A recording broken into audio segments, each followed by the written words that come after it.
Jadi bukan tanpa alasan Presiden Jokowi merekrut Sandiaga Salahuddin Uno. Pasti kaitannya dengan pasang kuda-kuda di 2024.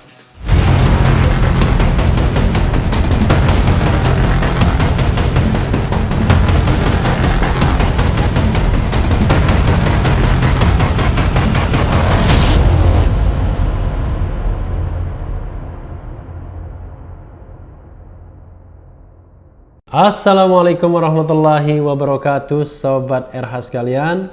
Jumpa lagi kita di channel yang keren ini, keren cadas. Sekarang kita di dalam ruangan saja, bukan di luar ya. Saya ingin menguber berita dari CNN Indonesia ya, yaitu Irma Nasdem soal Sandiaga. Percuma berdarah-darah di Pilpres. Ini menarik ya. Jadi Sobat Era sekalian, kekecewaan, kritik dan lain sebagainya itu juga harus kita pahami ya, sesuatu yang sifatnya manusiawi. Baik itu oposisi ya, maupun yang non oposisi bisa saja mengungkapkan kekecewaannya. Saya kira banyak pihak yang kecewa tentu ya, salah satunya dari Nasdem melalui politikusnya Irma Suryani Chaniago ya, yang sekarang tentu tidak boleh menjadi pengurus karena sudah menjadi komisaris di BUMN ya. Saya bacakan, Irma Nasdem soal Sandiaga, percuma berdarah-darah di Pilpres ya. Jakarta, CNN Indonesia. Politikus Partai Nasdem Irma Suryani Chaniago menyinggung soal perjuangan partai politik yang tergabung di koalisi pendukung Joko Widodo Ma'ruf Amin di pemilihan presiden Pilpres 2019 saat menyoroti penunjukan Wakil Ketua Dewan Pembina Partai Gerindra Sandiaga Uno sebagai Menteri Pariwisata dan Ekonomi Kreatif Menparekraf. Menurutnya penunjukan Sandi, sapaan akrab Sandiaga, membuat perjuangan partai politik yang tergabung di koalisi pendukung Jokowi Ma'ruf menjadi percuma. Percuma kemarin saya dan teman-teman koalisi berdarah-darah di Pilpres 2019, kata Irma kepada cnnindonesia.com Selasa 22 Desember. Irma yang merupakan juru bicara tim kampanye nasional TKN Jokowi Ma'ruf di Pilpres 2019 itu berdalih pernyataannya itu bukan bentuk sikap tidak setuju pada langkah Jokowi yang telah menunjuk Sandi menjadi Menparekraf dan sebelumnya menjadikan capres penantang Prabowo Subianto menjadi Menteri Pertahanan Menhan. Atau pernyataannya itu juga bukan menunjukkan sikap pamrih atas perjuangan yang telah dilakukan partai politik di koalisi pendukung Jokowi Ma'ruf pada Pilpres 2019 silam. Sebenarnya pamrih pun tidak apa-apa juga karena bisa ada common things dalam politik ya, tidak ada yang namanya makan siang gratis. Ia hanya mempertanyakan dampak yang akan dialami oleh partai politik yang tergabung di koalisi pendukung Jokowi Ma'ruf bila pasangan Prabowo Sandi yang akhirnya memenangkan Pilpres 2019. Bukan tidak setuju kalau capres dan cawapres lawan dua-duanya masuk kabinet. Untuk apa ada Pilpres kemarin yang hampir saja membelah Indonesia menjadi dua? Terpikirkan kan enggak sih jika sampai Jokowi Ma'ruf kalah? Apa yang terjadi dengan kami-kami yang bertarung habis-habisan tuturnya? Yang terjadi adalah ya menjadi oposisi saja atau ikut gabung dengan pemerintahan ya. Jadi ada juga kan, kita tahu bahwa walaupun dulu Prof. Mahfud MD kan ketua tim pemenangan Prabowo Subianto Hatta Rajasa dan ternyata bisa bergabung ya. Ali Mukhtar Ngabalin itu juga begitu ya. Jadi dalam politik perpindahan itu sering terjadi. Diketahui Jokowi telah menunjuk Sandi untuk menjabat sebagai Menparekraf menggantikan Wisnu Tama. Selain itu Jokowi juga merombak 5 posisi menteri lainnya, yaitu Tri Risma hari ini sebagai Menteri Sosial, Sakti Wahyu Trenggono sebagai Menteri Kelautan dan Perikanan, Yakut Khalil Qaumas sebagai Menteri Agama, Budi Gunadi Sadikin sebagai Menteri Kesehatan, serta M. Lutfi sebagai Menteri Perdagangan. Jadi Sobat RH sekalian, itu tadi yang terkait dengan kekecewaan ya, Irma Suryani Chaniago. Jadi wajar saja kekecewaan tersebut ya. Bagaimana kita memandang kekecewaan itu ya, Sobat Era sekalian? Kalau saya tentu tidak kecewa, kecewa apa-apa ya. Kecewa tidak, ya, bergembira juga tidak juga. Jadi sikapnya netral saja karena memang tidak masuk dalam kubu apapun dalam Pilpres kemarin.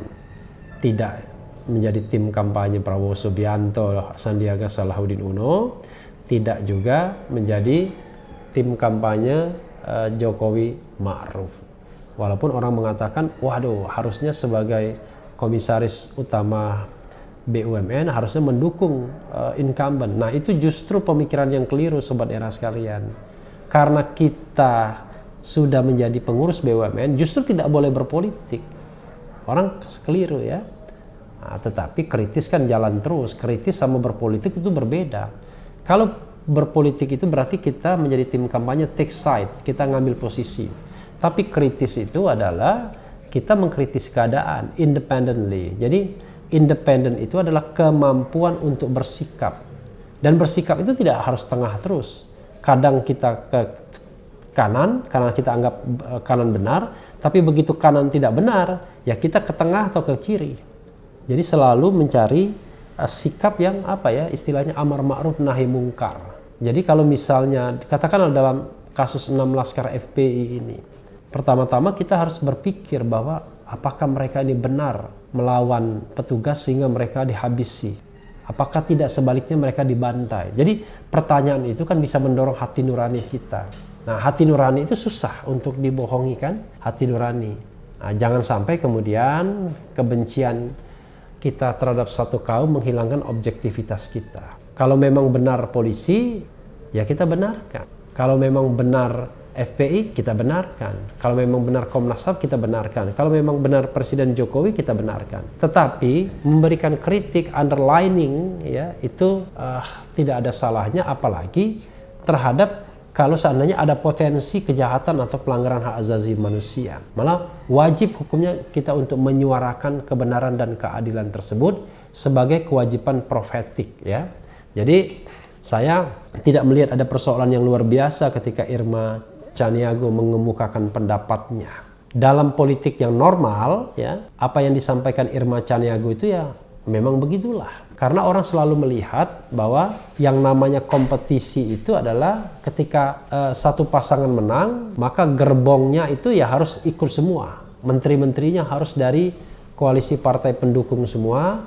Tidak boleh ada orang yang menyetop bus di tengah jalan. Yang namanya Gerindra ini kan nyetop bus di tengah jalan. Ketika bus rombongan partai-partai pendukung Presiden Jokowi hendak menuju istana, tiba-tiba di jalan veteran, istana jalan veteran ya, di jalan veteran hampir dekat istana, tiba-tiba Gerindra numpang, ya kan? Gerindra ikut. Nah, itu yang sebenarnya menjadi kekecewaan kekecewaan Irma Suryani Chaniago. Tapi yang dia harus pikirkan adalah soal kalkulasi politik 2024, sebagaimana saya sampaikan juga di video lain. Jadi bukan tanpa alasan Presiden Jokowi merekrut Sandiaga Salahuddin Uno. Pasti kaitannya dengan pasang kuda-kuda di 2024. Kalkulasinya begini Sobat Era sekalian ya. Dari partai yang ada di istana, yang paling potensial untuk mengajukan calon presiden itu kira-kira hanya 4 partai saja. 2 partai lainnya cuma penggembira. Jadi yang bisa mengajukan calon presiden itu adalah PDIP dan sudah bisa mencapai 20% sehingga PDIP independently bisa mengajukan calon presiden tanpa harus berkoalisi. Tapi tidak mungkin kan?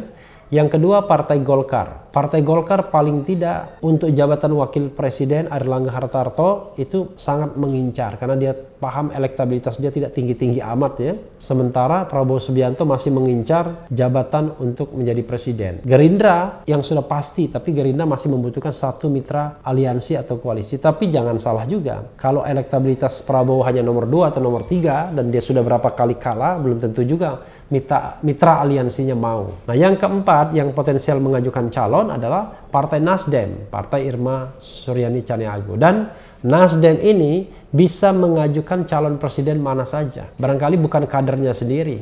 It could be possible Anies Baswedan misalnya, karena yang paling penting adalah tergantung kemauannya Surya Paloh. Sepertinya Surya Paloh tidak punya masalah komunikasi dengan Anies Baswedan, karena Anies jangan lupa termasuk juga kalau tidak salah deklarator Nasdem Nasional Demokrat sebagai ormas ya.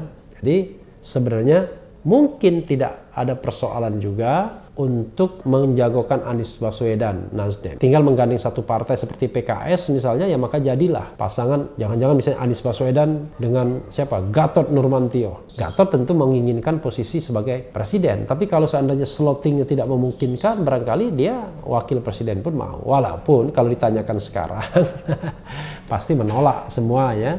Karena tidak mungkin ngomong tentang pencapresan ketika ibarat kata kita bicara mengenai sholat maghrib padahal zuhur pun belum. Kira-kira begitu ya. Sekarang baru lewat subuh, belum zuhur. Padahal yang kita bicarakan maghrib. Kira-kira begitu ya. Oke, Sobat Era sekalian. Jadi skenarionya adalah Sandiaga Salahuddin Uno ini adalah untuk mengikat Partai Gerindra. Untuk mengikat Partai Gerindra. Jadi kalau misalnya firm Prabowo nomor 1 elektabilitasnya, maka mau tidak mau barangkali Presiden Megawati akan memasangkannya dengan Puan Maharani sebagai calon wakil presiden. Tetapi kalau misalnya Prabowo Subianto tidak nomor 1, bahkan dia di bawah Ganjar Pranowo, maka sangat mungkin Ganjar Pranowo yang diajukan sebagai calon presiden, ya. Dan kita tahu nanti wakil presidennya sangat mungkin Sandiaga Salahuddin Uno untuk memastikan bahwa Gerindra mau diajak koalisi. Karena koalisi dengan Gerindra sesungguhnya koalisi kiri luar. Sama ideologi partai ini. Walaupun lagi mereka yang mengkritik pemerintahan Jokowi banyak dari partai Gerindra. Seperti Fadlizon, Romo Syafi'i dan lain sebagainya. Tapi jangan lupa pada tahun 2009 Gerindra pernah berpartner dengan PDIP untuk mengajukan calon presiden dan wakil presiden. Jadi skenarionya adalah Prabowo Puan, atau kalau misalnya elektabilitas Ganjar di atas Prabowo dan dia nomor 1, Ganjar Sandiaga Salahuddin Uno. Sementara Puan Maharani ya tetap akan dicadangkan untuk periode berikutnya dan tetap akan menjadi misalnya ketua MPR, kalau menteri mungkin tidak lagi, sehingga dia tetap bisa menjadi orang yang katakanlah ya tetap berada di makom yang tinggi politik, bukan politik sehari-hari. Jadi sekarang ketua DPR, nanti ketua MPR. Yang tidak mungkin kan ketua MK atau ketua DPD, karena ketua DPD kan tidak boleh berasal dari pengurus partai politik ketika mencalonkan sebagai anggota DPD. Jadi Sobat Era sekalian, bukan tidak ada kalkulasi politiknya menaikkan atau merekrut Sandiaga Salahuddin Uno. Sandi Uno sendiri sebenarnya juga punya kepentingan sederhana. Kepentingan Sandi Uno adalah dia memiliki sebuah wahana kendaraan untuk tetap on fire. Kalau dia tidak menjadi pejabat publik, maka dia tidak akan mendapatkan sorotan kamera. Tapi dengan menjadi pejabat publik, dia akan mendapatkan sorotan kamera. Dan Sandiaga Salahuddin Uno bukan sosok yang ambisius sekali untuk menjadi presiden atau wakil presiden. Karena itu, kondisi seperti ini nyaman dan aman bagi PDIP tentunya. Tapi kalau Prabowo Subianto pasti mengambil hanya posisi sebagai capres saja. Sehingga Sandiaga Salahuddin Uno bisa fleksibel, bisa tetap menjadi calon wakil presiden nanti dari koalisi PDIP Gerindra, tapi bisa juga dia tetap menjadi orang yang penting di situ, misalnya nanti sebagai Menko Perekonomian. Jadi sikap Sandiaga yang tidak ngotot itulah, dalam tanda kutip sebenarnya bukan tidak ngotot ya, sedikit pragmatis, karena dia bukan ideologis sesungguhnya, yang barangkali membuat PDIP akan lebih nyaman. Ketimbang misalnya dia harus merekrut orang seperti Anies Baswedan yang sudah menunjukkan kecenderungan tertentu, preferensi tertentu ya. Atau misalnya Ridwan Kamil misalnya. Sandiaga Salahuddin Uno kalau dari kacamata langkah politik itu sangat bagus sekali apa yang dia lakukan. Karena kalaupun dia misalnya menjadi pejuang di luar, tetap mewakili kepentingan mereka-mereka yang anti Jokowi, barangkali dia tidak akan menjadi primus inter pares atau to be number one juga. Dia akan tetap di bawah bayang-bayang Anies Baswedan yang lebih dianggap mewakili gelombang yang katakanlah oposisional terhadap Presiden Jokowi. Jadi Sandiaga Uno bergabung di kabinet itu justru memelihara peluang dia, walaupun barangkali di atas kekecewaan pendukung Sandiaga Salahuddin Uno dan juga tentu saja Prabowo dalam Pilpres kemarin. Untungnya saya tidak pernah ikut-ikut dukung-mendukung, jadi bagi saya mengamati cukuplah. Dan itu hasil renungan dan pengamatan saya yang belum tentu juga benar, tapi barangkali memberikan guidance kepada Sobat RH sekalian. Yang penting tetap di channel ini, karena di channel ini Anda akan dirayu, ditipu, dibaperin, dicecar, diuber pula di jalur khusus. Karena channel ini adalah channel yang mengancam, memeras, dan membenci. Jangan lupa subscribe, like, comment, and share. Ciao.